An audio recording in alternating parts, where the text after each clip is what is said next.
요즘에 제 마음을 가장 강하게 사로잡고 있는 주제가 하나 있습니다. 기도라는 주제입니다. 정말 교회가 기도해야 된다라는 그런 생각이 마음에 가득합니다. 그리고 또 하나 개인적으로 더 깊이 기도하고 싶다라는 그런 마음이 계속해서 마음을 울리고 있습니다. 월요일에는 진짜 더 깊은 기도를 하고 싶은 마음이 또 생기니까 이엔바운드 기도 시리즈를 다시 꺼내 읽었습니다. 이 기도의 성자가 쓴 글을 읽다가요, 한 문장이 제 마음을 비수처럼 찌르는 것입니다. 설교의 곳곳에 하늘의 냄새가 스며 있어야 하며 진지함이 있어야 한다. 설교의 곳곳에 하늘의 냄새가 스며 있어야 하며 진지함이 있어야 한다. 이 문장요, 설교의 곳곳에 하늘의 냄새가 스며 있어야 한다. 이 문장이 엄청 부끄럽게 만드는 거예요. 설교를 준비한다고 열심히 한다고는 했지만 이 설교에 진짜 하나님의 냄새가 스며들어 있는 건가? 하늘의 냄새가 스며들어 있는 건가? 그렇게 잘 안 느껴지는 그런 게 제 마음속에 있는 거예요. 그래서 이 문장을 붙들고 애통함으로 기도를 했습니다. 진짜로 설교하는데 또 기도하는데 훈련을 하는데 모든 부분에 하늘의 냄새가 스며 있었으면 좋겠다라는 그런 마음이 드는 것입니다. 이 문장 하나에서 하나님이 원하는 게 뭔지를 알겠는 거예요. 하나님이 원하는 것은 그냥 잘 사는 게 아니다. 그냥 열심히 하는 게 아니에요. 하늘의 냄새가 스며 있는 삶을 원하는 거죠. 우리가 어떻게 살 건가 했을 때 그냥 성실한 엄마가 되고 그냥 교회에서 열심히 봉사하는 그런 사람이 되는 것을 주님이 원하는 게 아니에요.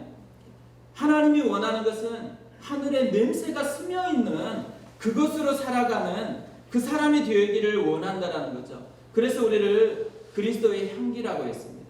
그리스도의 향기를 내뿜는 사람이고 그리스도의 향기가 가득해서 향기를 전달하는 사람이 바로 우리라는 거죠. 그리스도인이 그리스도의 향기를 전달하는 전달자라는 것입니다. 오늘 말씀을 보면요, 바울이 그런 사람이었던 것 같아요.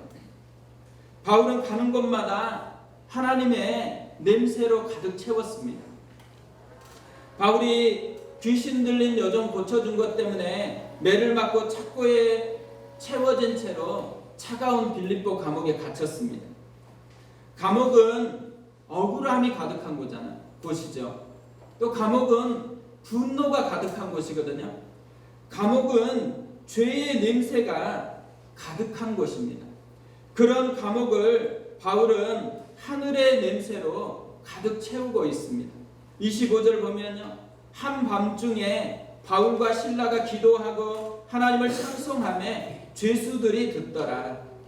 억울함을 호소하거나 원망하는 대신에 기도하고 하나님을 찬송했다고 해요. 하늘의 냄새로 감옥을 가득 채우고 있다라는 거죠. 감옥을 성전으로 바꿨습니다. 하나님의 임재의 처소로 바꿔놓았습니다. 그리고 그곳에 있는 죄수들, 한 사람 한 사람이 이 바울이 전달하는 하늘의 냄새를 맡고 있는 것입니다. 오늘 우리가 읽었던 말씀을 봐도 바울이 하늘의 냄새를 얼마나 강력하게 채우고 있는지를 우리가 또 살펴볼 수가 있습니다. 앞에 있었던 기도했던 것은, 찬송했던 것은 앞에 전반부의 하늘의 냄새라면 오늘 나와 있는 본문은 기도 후에 나오는 하늘의 향기입니다. 그러니까 후반부에 하늘의 향기인 거죠.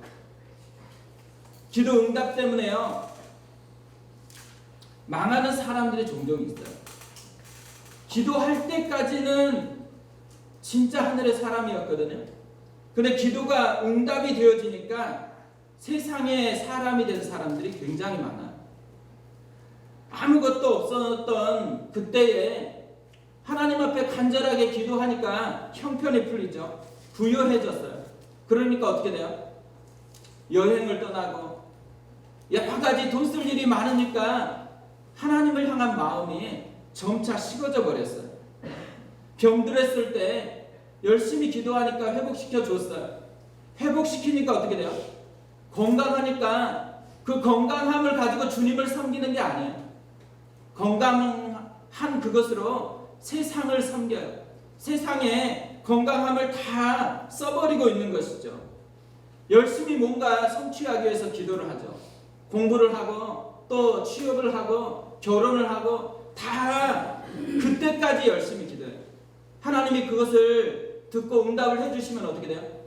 그 다음부터는 하나님과 상관없이 살아갑니다. 하나님은 사라져버려요. 뭔가 필요가 있을 때까지만 하나님이 자기 마음에 중요하고 이미 채워져 버리는 그 순간부터는 하나님이 사라져 버리는 거죠.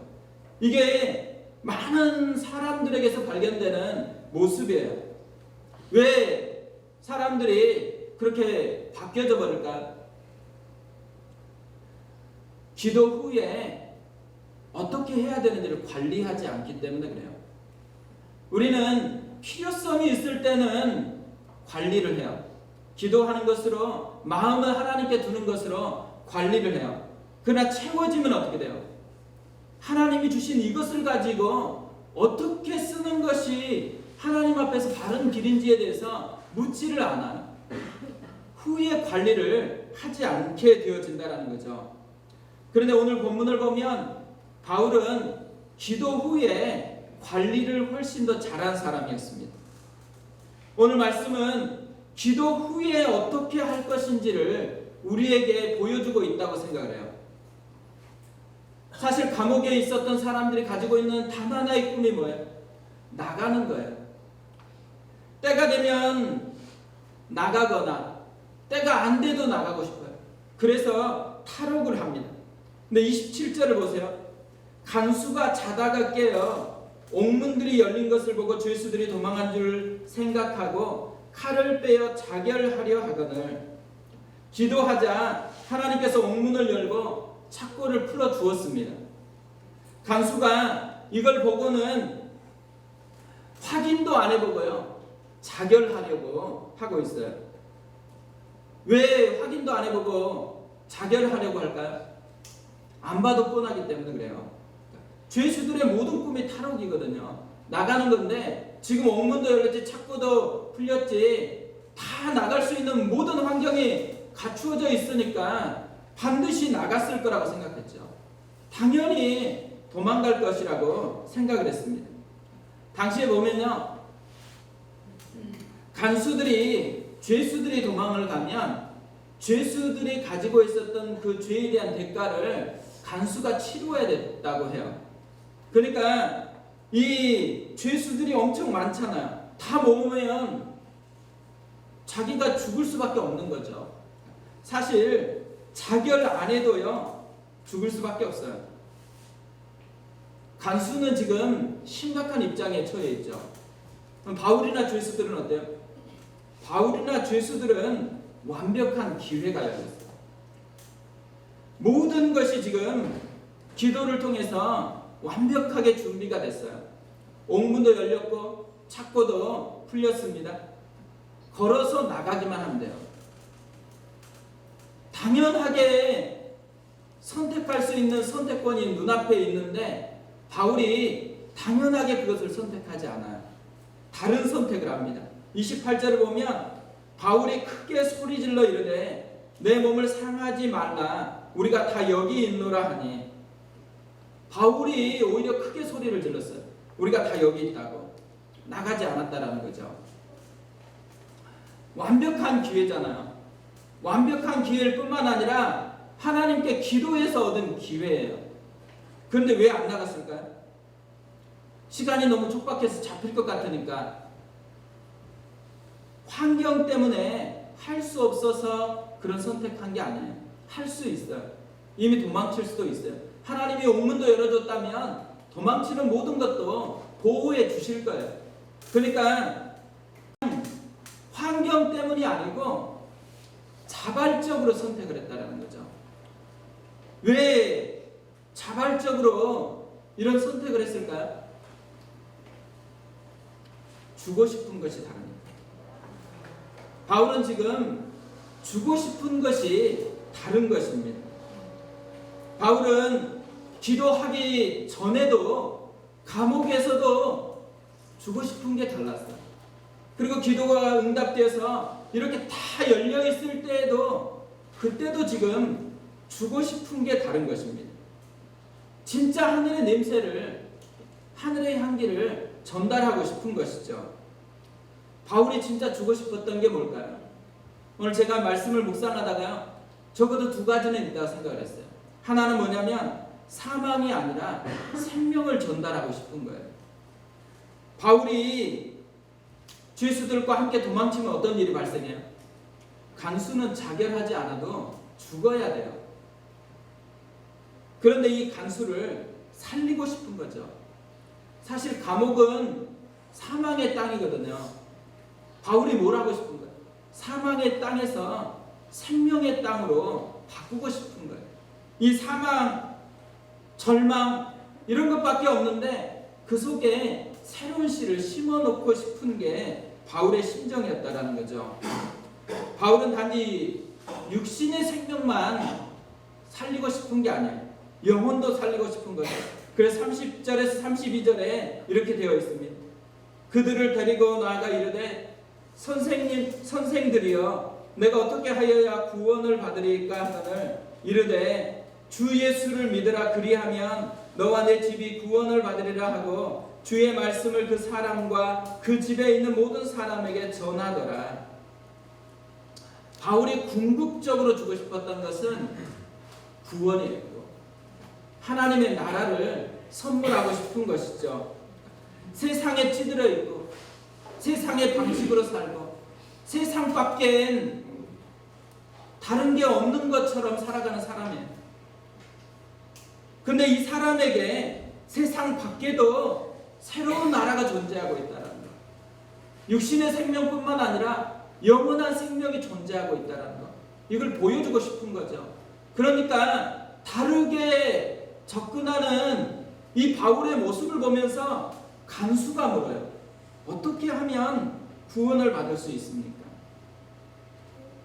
다른 향기를 느낀 거죠.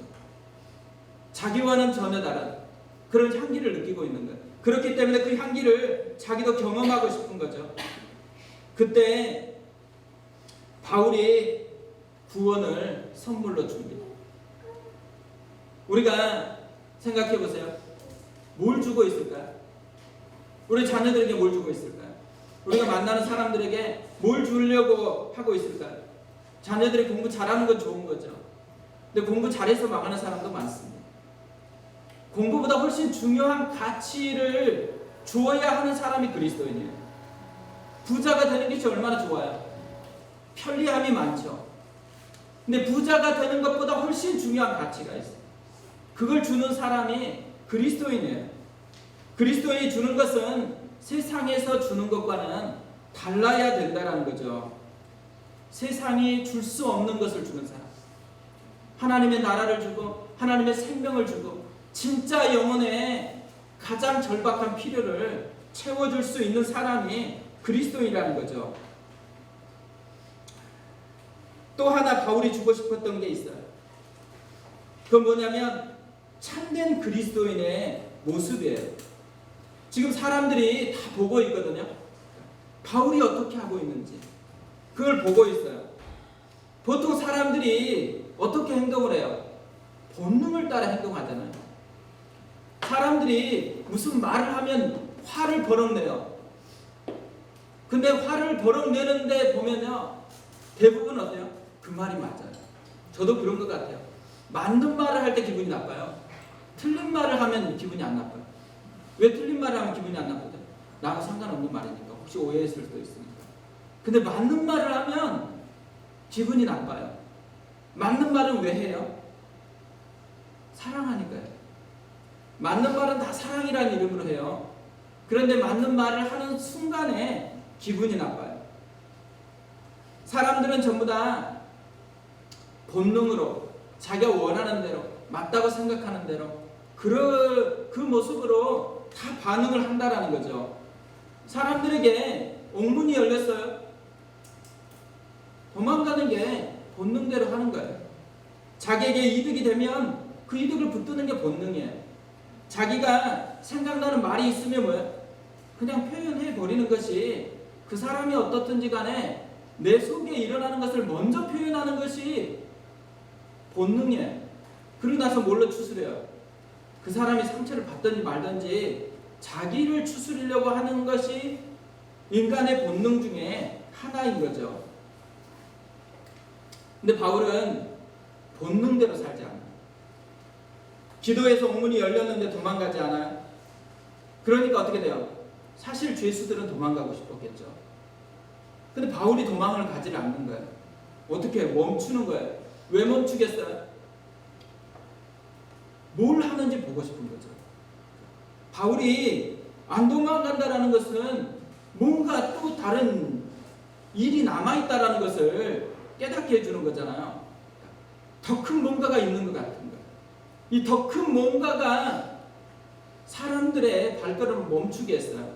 그리고 모든 시선을 어디에 둬요? 바울에게 두고 있어요.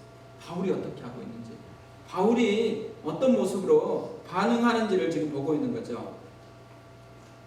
사람들이 뭘 기대해요? 바울에게 기대하는 것은 세상에서 기대하는 것 아니에요. 이미 다른 걸 기대해요. 우리가 그리스도인이 됐잖아요. 적당한 그리스도인이 되기가 진짜 힘듭니다. 왜 그래요? 내가 그리스도인이 됐다라는 것 자체로 나는 적당한데 사람은 그렇게 안 봐요. 그냥 그리스도인이 됐다라고 봐요. 그리스도인이 됐다라는 것은 무엇을 의미해요? 그리스도인이 된 사람은 믿음이 별로 없어요. 근데 그리스도인을 관찰하는 그 사람은 믿음이 엄청 좋아요. 그리스도인이 되면은 하나님이 함께 한다고 믿어요. 그러면 말하는 것, 행동하는 것 하나하나 할 때에 하나님의 능력이 나올 거라고 믿어요. 더 위험할 때가 있죠. 우리가 오늘 기도를 하고 집에 들어가요. 그럼 어떻게 생각해요? 이전과는 다르게 올 거라고 생각해요. 주님과 함께 올 거라고 생각하거든요. 근데 사실 기도하고 조금 있으면 짜장면 먹고 다 하면 어떻게 돼요? 짜장면 속으로 다 기도했던 은혜가 다 몰릴 수가 있어요. 그리고 우리는 평범하게 옛날 모습으로 가요. 근데 놀랍게도 사람들은 그 모습으로 우리를 안 봐요. 기도하고 왔으면 뭔가 다를 거라고 생각해요. 근데 어떻게 돼요? 다른 게 나타나면 정말 하나님이 살아계시는구나 느껴요. 근데 다른 게 별로 안 나타나요. 그럼 어떻게 돼요? 주가 없다고 생각하는 거죠. 주가 있어도 무능하다고 생각하는 거죠. 지금 이 사람들이요, 감옥에서 지금 기도하고 찬송을 하니까 뭔가 새로운 기대감이 있었잖아요. 옥문까지 열려버렸어요. 근데 옥문이 열렸는데도 안 나가요. 그러니까 더 크게 기대하는 거예요. 뭔가 또 다른 게 있을 거라고 생각하는 거죠. 바울이 탈옥보다도 훨씬 중요한 게 있다는 것을 보여주고 있어요. 온 몸으로 보여주고 있어요. 바울이 보여주고 있는 게 뭘까요? 바울이 보여주고 있는 게 뭐냐면 참된 그리스도인이 어떤 사람이나요. 그리스도인 다음으로 살아가는 게 뭔지를 보여주는 거예요. 위기가 처하면 도망가는 사람이 그리스도인이 아니라는 거예요. 감옥에 갇혔어도 죽어야 될 때면 죽어야 되는 사람이 그리스도인이라는 것을 보여주는 거죠. 감옥에서 도망갔다고 생각해보세요. 그럼 루디아는 어떻게 살아야 돼요? 빌립보 교회 이제 막 개척했는데 빌립보 성도들은 어떻게 해야 돼요? 다 도망자로 살아가야 되는 거죠. 그런데 바울은 그런 삶의 모습이 아닌 그리스도인은 완전히 다른 존재고 가치를 가진 사람이라는 것을 온몸으로 보여주고 있는 거죠. 사실요, 우리가 보물이라고 할 때 보물은 뭘 의미해요? 가치가 굉장히 높은 것을 의미를 해요. 근데 이런 보물들의 특징이 하나 있어요. 그 특징이 뭐냐면 환경과 상관없이 가치가 환경을 압도한다는 거예요. 아무리 우리가요 맛있는 그리고 비싼 음식을 배달을 받았다고 생각해 보세요. 셰프가 와서 딱 했어요. 근데 잘못해가지고 쓰레기통에 이렇게 들어가 버렸어요. 그래서 꺼내가지고 다시 해서 딱 주면 어떻게 돼요? 맛있는 비싼 음식이에요. 쓰레기통에 떨어진 그거 하나 때문에 가치가 다 사라져 버려요. 그런 음식을 보물이라고 하지 않아요. 그런데 다이아몬드가 있어요. 다이아몬드는 쓰레기통에 딱 들어가도 막 뒹굴었어요. 그래서 어렵게 찾았어요. 쓰레기로 버려요, 안 버려요? 버리려면 저한테 버리세요. 아무도 안 버려요. 똥통에 빠져도 어떻게 돼요? 안 버려요. 그 냄새 나도 씻어가지고 어디다 둬요? 가장 좋은 곳에다 둬요. 왜 그래요? 다이아몬드의 가치가 환경을 압도하기 때문에 그래요. 다이아몬드 가치가 훨씬 환경보다 크다라는 거. 심지어는 쓰레기통에 다이아몬드를 가득 채우면 쓰레기통에 다이아몬드 보물함이에요. 보물함이죠. 그러니까 쓰레기통이라도 안 물러요. 보물은요, 가치가 압도하니까 환경도 바꿔요. 사실 주님이 우리에게 주고 싶어 하는 선물이 뭐냐면 우리의 가치를 보물로 바꾸는 것이었어요. 우리 안에 들어와서 예수님 자리가 되게 해요. 예수님 자리가 되는 그 순간에 어떻게 돼요? 환경이나 조건이나 뭐든지 다가와도 그것 때문에 가치가 바뀌는 게 아니에요.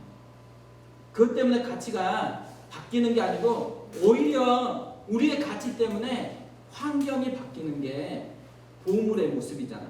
그리스도인이 그런 존재라는 거죠. 그리스도인들이요, 그리스도인으로 평가를 받아야 돼요.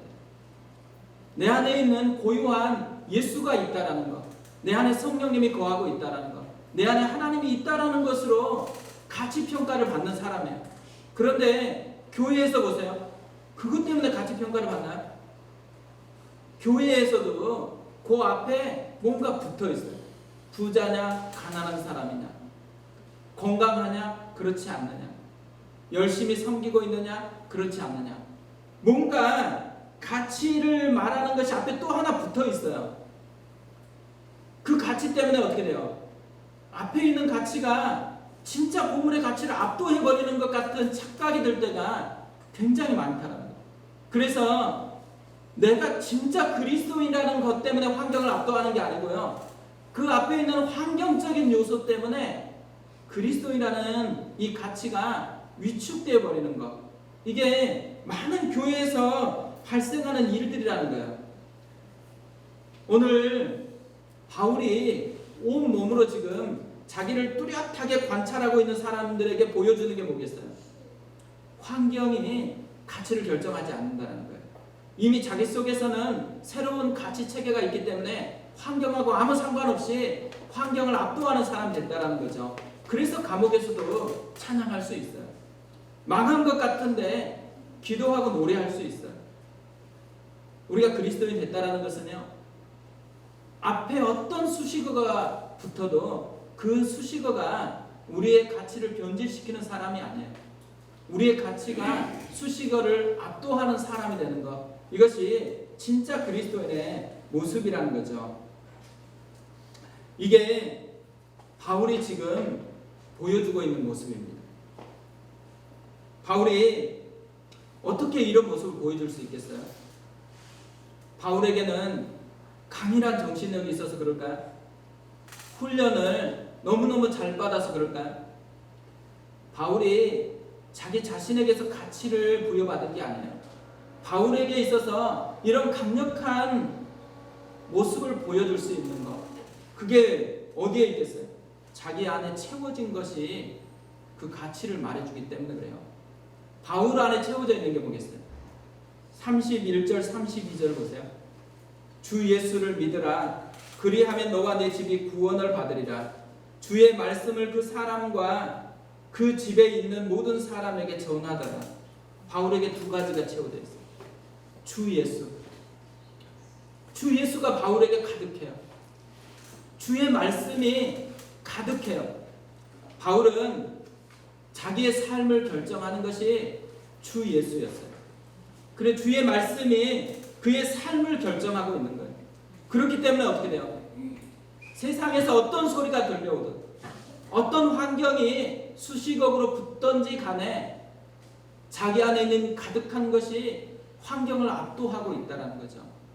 우리에게 필요한 게 뭐겠어요?